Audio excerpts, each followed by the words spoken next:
Good morning, everyone. Ito po ang aking view from my bedroom when I woke up. Every time I wake up in the morning, ayan po. So lovely. It's 6 o'clock in the morning. You can see the field. Meron pang gustong pumasok na ibon sa kwarto ko. Yan. Tahimik po. Kasi nakasara ang ating pintuan.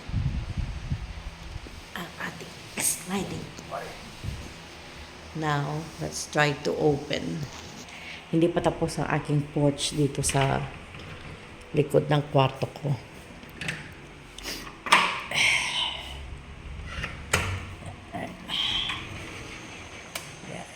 Oh. And then you hear the roosters making tilapok. Ito po. This is the view from my room. Doon sa baba ang kapitbahay ko. This is my bahay kubo. Kung saan natutulog ang aking mga workers. Yan. Diba? It's so lovely. And masarap ang hangin dito sa probinsya. Yan. Anyways. Ayan.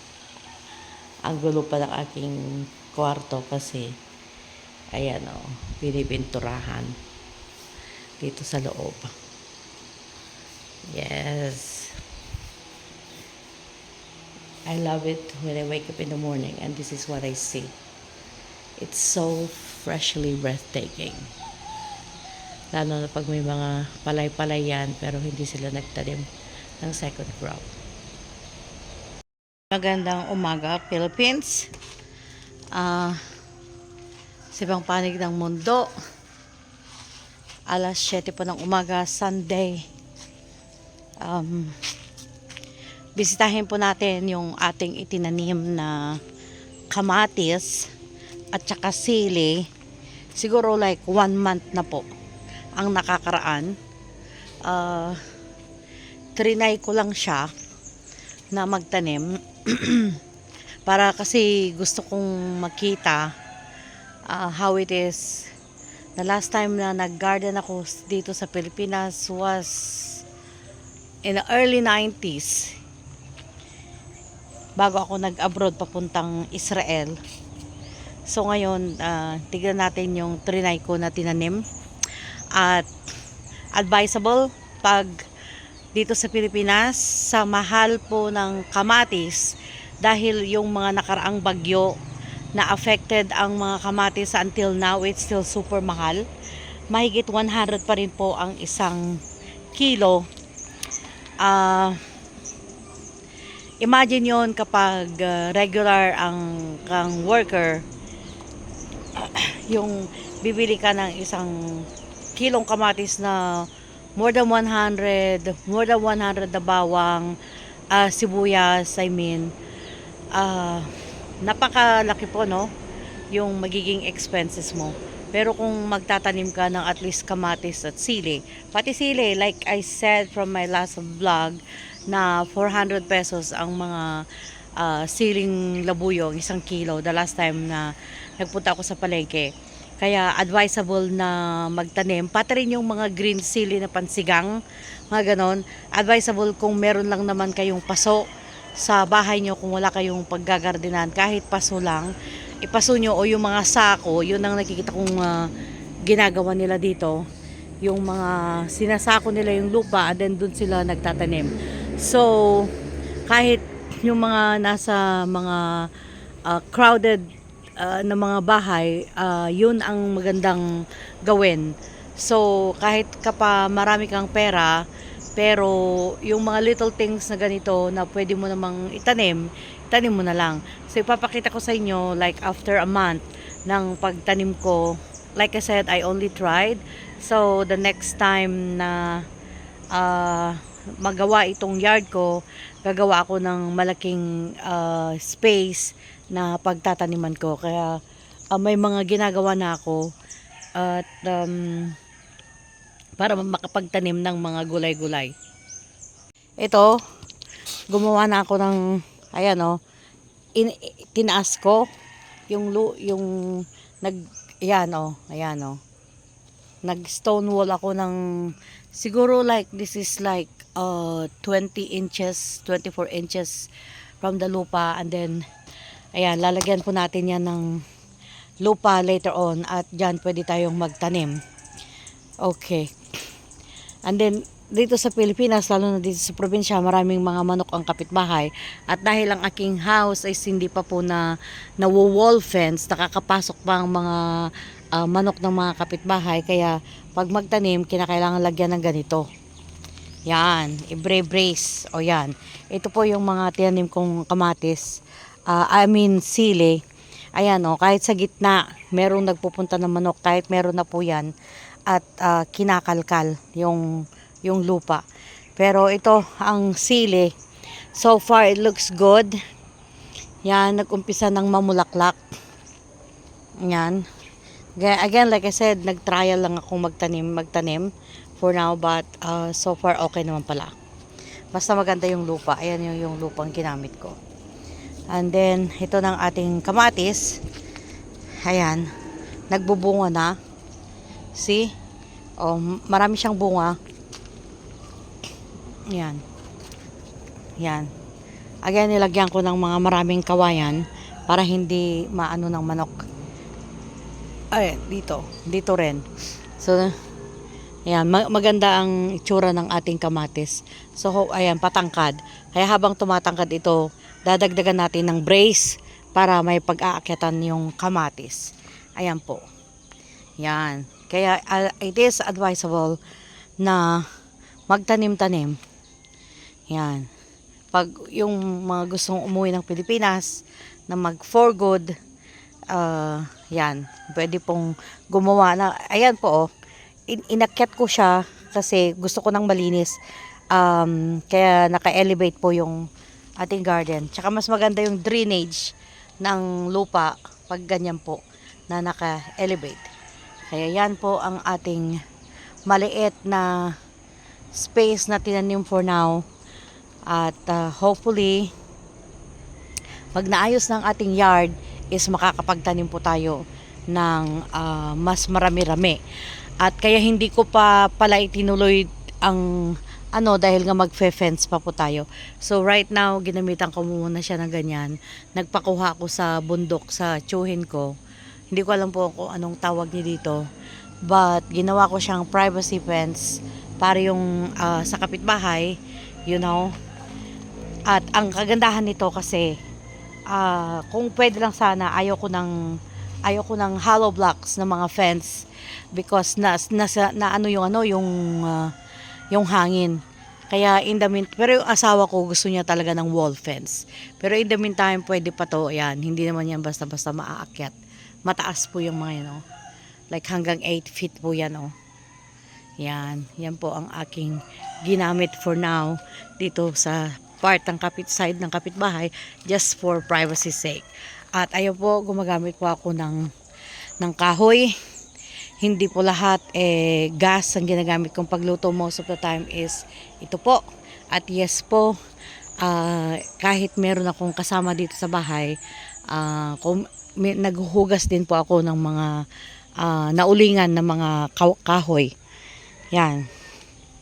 So, gumawa ako nagpagawa, ng kalang kahoy. Ayan po. See? Yan. Kasi, mas masarap pa rin ang luto sa kahoy. Napakadali lang po nito. Hollow blocks lang po yan. You know, pinatayo lang hollow blocks. Nilagyan namin ng lupa sa loob. And then, sinimento sa ibabaw. Now, if you don't want this later on, madali lang po siyang tanggalin. Kasi hindi po siya hindi siya talaga, ganyan lang po, hindi namin pinalagdangan, ganyan. Actually, kawayan lang yata yung ginamit namin yan na brace. Ayan, nagluluto na si Delia ng aming breakfast. Ayan, leftover. Yan. Kagaya din ito, ang aking pagtatanim, itinaas ko po siya para hindi siya yung ang ano nga lang dito, ayan oh, kinakalkal na naman ng manok. So, ito lang ang mahirap kapag open ang ayan lang po kasi cyclone wire lang nilagay ko for now.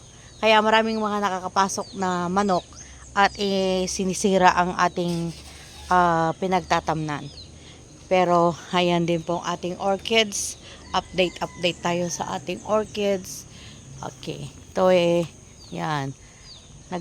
Naglakad-lakad lang po kami ni Delia at yung iba binili sa kapitbahay, yung iba binili sa palengke, pero mura lang po to.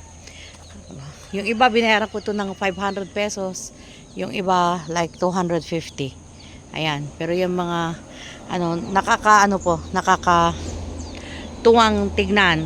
Kaya pag yung mga mag for good talagang maganda pag sa probinsya kayo manirahan. I mean, ako lang ha. Pero ito lang masasabi ko, masarap po sa probinsya. Ayan. Ayan ang aking kawayan dito. Nagpagawa ng papag. Kaya yan. Oh, magkape na. Magkape na. May tinapay doon. Yan. So, para gusto kong makita nyo lang ang aking mga pananim. Ayan. Ito rin. This is, ang tawag nito, isang klase ng berry yan. Sabi nila blueberry, pero hindi to blueberry. Kaya tignan natin pag nagbunga na. Yan. Yan din. Tiyanim ko din po sa ganyan. Para, kasi gusto kong lahat yung gravel ba, para hindi maputik pag tag-ulan. Kaya yung mga pinagtataniman ko, gumagawa ako ng mga planters. Mas makakamura kasi pag gagawa ka ng sarili mong mga planters. O, ayan o. O, di ba? So, ngayon, ayan. Ito nilagyan ko na yan ng gravel, pero kulang pa. Wala kasi yung nagtratrabaho kaya hindi pa malagyan lahat ng gravel. Pero yung pagtataniman, ayan. Ayun, meron pa dong what you call this? Meron pa dong lapit tayo, kamote, kung saan kami kumukuha ng talbos ng kamote almost every day, masipag yan. At itong area na to is gagawa natin yan ng maliit na swimming pool later on, yung parang magiging 4 meter by 6 meters lang po yan. Maliit lang yan. So, yan. Kaya advisable po talaga, lalo na yung mga may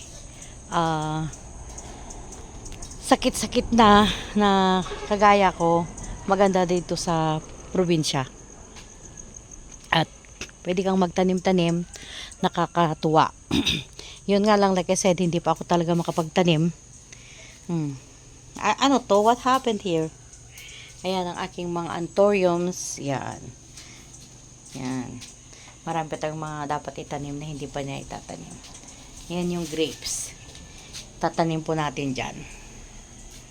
Kaya happy po ang life dito sa probinsya. Kaya ito ang magigisingan mo tuwing umaga. Kaya again, it's not an advice, it's not even a suggestion. I'm just saying that life in the province is so much, for me, is so much better. Kasi malapit lang kami sa Baguio dito. We're just like 45 minutes kung walang traffic.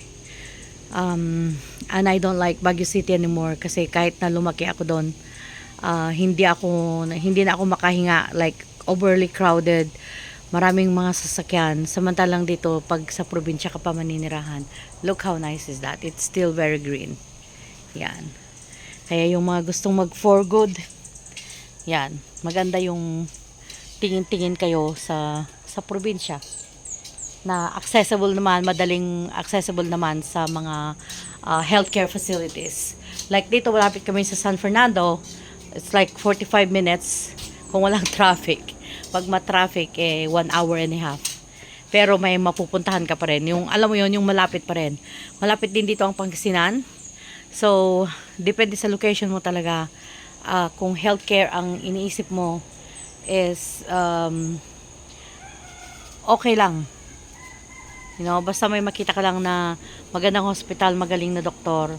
And if hindi talaga kaya, then, you know, balik sa Amerika. Ayan, nagluluto si Delia. O, ayan. Kahoy po ang gamit namin. kahit kami merong lutoang gas, pero bihira kaming magluto dyan. Okay? At ang ating gas range na hindi pa natin ginagamit kasi gusto kong ilabas ang tangke. Ayaw ko yung tangke ng gasol, ng gas dito sa loob ng bahay. But mas gusto ko yung nasa labas. Para alam mo yon yung mga pangyayari dito sa Pilipinas na pagsabog ng mga gas, kanya at least sa labas ng bahay. Para yung nadi-diffuse kung ano man yung, kung may leak, mga ganon, is nasa labas ng bahay. Ayan po. Kaya, yun po, kaya mas pinili ko na probinsya tumira. Because you hear that? You hear that? Yeah. It's so very nice.